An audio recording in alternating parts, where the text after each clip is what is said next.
Mi nombre es Sergio Guillén. Les voy a hablar sobre lo que son las medidas de tendencia central. Las medidas de tendencia central son un recurso de la estadística descriptiva para tratar de analizar la información que ya hemos recopilado. Hemos hablado en las partes previas del curso sobre los detalles de la recopilación de la información y sobre los detalles de la presentación básica en cuadros y gráficos. Los detalles de recopilación, vimos cómo había que fijarse sobre la calidad de las fuentes de información, que se juzgaba mucho por la forma en cómo se han recopilado los datos. Vemos cómo también en los mecanismos de revisión de la calidad de la información aprendimos los detalles sobre la revisión de inconsistencia de datos. Para pasar a procesar la información vimos lo que era el tema de la codificación, y una vez que tenemos esos datos y los procesamos, empezamos a ver los detalles de presentación en cuadros, ¿verdad?, en gráficos. Ahora vamos a pasar al tema del análisis de esos datos que están en esos cuadros estadísticos o en esas tablas estadísticas. Las medidas de tendencia central son varias, son el promedio, la moda, la mediana y los percentiles. Por lo menos eso es lo que vamos a analizar en este curso. Vamos a seguir con ese tema. Y para enfocar este aspecto, yo voy a recurrir a utilizar al promedio como un ejemplo de lo que es una medida de tendencia central, porque lo es, ¿verdad?, como se señaló. Y lo uso porque es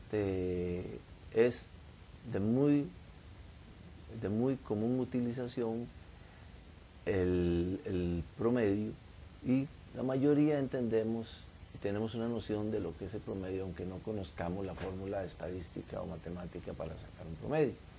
Todos sabemos que requerimos de vez en cuando hacer un cálculo para ver en promedio cuánto vamos a tener que pagar mensualmente en promedio por una deuda, cuánto es lo que en promedio nos hemos obtenido nosotros en las notas, cuál ha sido el promedio de asistencia, digamos, para nosotros los profesores de los alumnos a las clases, cuál ha sido los promedios de las calificaciones de los alumnos, el alumno cuando le interesa ver cuál ha sido su promedio en las notas de un determinado curso.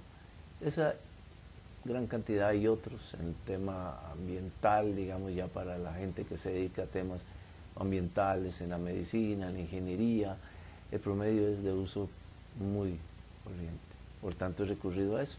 Pero pasemos al ejemplo en sí. Veamos a ver. Tenemos el caso de 5 estudiantes del cual se recopiló la información sobre las notas obtenidas.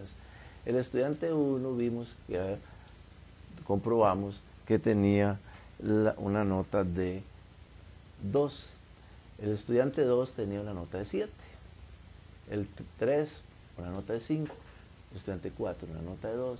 El de 5 una nota de 8. Fíjense, aquí está n. En realidad lo que representa n es el número total de observaciones, que en este caso, digamos, matemáticamente, matemático estadístico, es el número total de observaciones. En este caso es 5, porque observamos a 5 estudiantes. Y para obtener el promedio, lo que hacemos es, normalmente, si estamos en un curso, pues sumar las notas y dividir entre el número de exámenes. Aquí es sumar las notas de todos los alumnos y dividir entre el número de alumnos. Aquí si sumamos 2 más 7, 9, 5, 14, 16, 24. 24. Son 5 alumnos dividido entre 5. Eso da 4,8. Si nosotros representásemos en la recta numérica estos datos sobre estas calificaciones, podríamos decir, el 1 tiene un tamaño, digámoslo así, para darle una altura, digámoslo así, a cada uno en su calificación, de 2. El otro tiene un tamaño de 7, un monto de 7. El otro un 5, el otro un 2 y el otro un 8. Ahí vemos los diferentes niveles. ¿Qué hicimos cuando calculamos el promedio? En realidad calculamos un valor que tiene que ver con todos los datos. Fíjese que la fórmula dice que es dividido entre n. No lo podemos situar exactamente en ninguno, sino que describe más o menos una tendencia que tiene la serie de datos. Esa tendencia, digamos, ese valor central, nosotros lo calculamos y nos dio 4,8. 4,8 yo lo podría representar como un dato que no sabemos exactamente situado dónde. Se encuentra más o menos a esta altura, un poco más arriba de un par de los datos, un poco más abajo de este, mucho más abajo de este otro. Es un dato que más o menos trata de condensar el comportamiento de esa serie de datos. ¿Cómo podríamos ver la utilización? Y supongamos que analizamos otra serie de otro grupo de estudiantes y que en ese grupo de estudiantes los 5 tienen un 8. ¿Cuál sería ahí la línea? ¿A dónde habría que ubicar la línea del promedio? El promedio nos daría 8, porque la suma de los 8, 8 por 5, 40, entre 5, que sería el número de observaciones, nos daría 8. Y eso habría que ubicarla más o menos a esta altura, o exactamente a esta altura.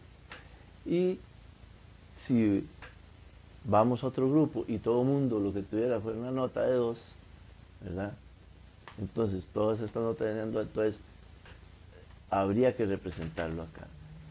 Y podríamos deducir varias cosas, equivocados o no, ¿verdad? Porque hay que tomar en cuenta que el estadístico del promedio no es nada más ni nada menos que un elemento más para juzgar una serie de datos desde el punto de vista matemático. Hay que tener en cuenta que cuando se juzgan estos aspectos, nosotros lo sabemos como profesores, no necesariamente un grupo puede calificarse de más malo o más bueno, porque habría que tomar en cuenta otros factores, ¿verdad? Si esta gente que tiene la nota 2 se están en una zona de dificilísimo acceso, el profesor nunca ha llegado, etcétera, y en este otro lado están en una zona privilegiada, con profesores sumamente capacitados, con alumnos muy bien alimentados, que tienen la posibilidad de estar asistiendo normalmente. Entonces, en términos matemáticos, sí, este grupo es mejor que este, no podríamos negarlo, pero entonces habría que entrar a analizar sus factores. No es tarea nuestra en este curso de estadística profundizar sobre esos aspectos, pero le llamo la atención para tenerlo en cuenta. Siempre que se analicen los datos cuantitativos, hay que tener para el análisis en cuenta aspectos cualitativos. Pero bueno, volviendo al tema, entonces encontramos que el promedio no hacía más que caracterizar. Caracterizó una población que tenía en promedio 4.8, otra que tenía 8, otra que tenía 8 de promedio y otra que tenía 2 de promedio. Con ese ejemplo espero haber dado una buena inducción sobre el tema de las medidas de tendencia central, pero para más detalle los invito a que continúen viendo las diapositivas adjuntas a este archivo. Muchas gracias.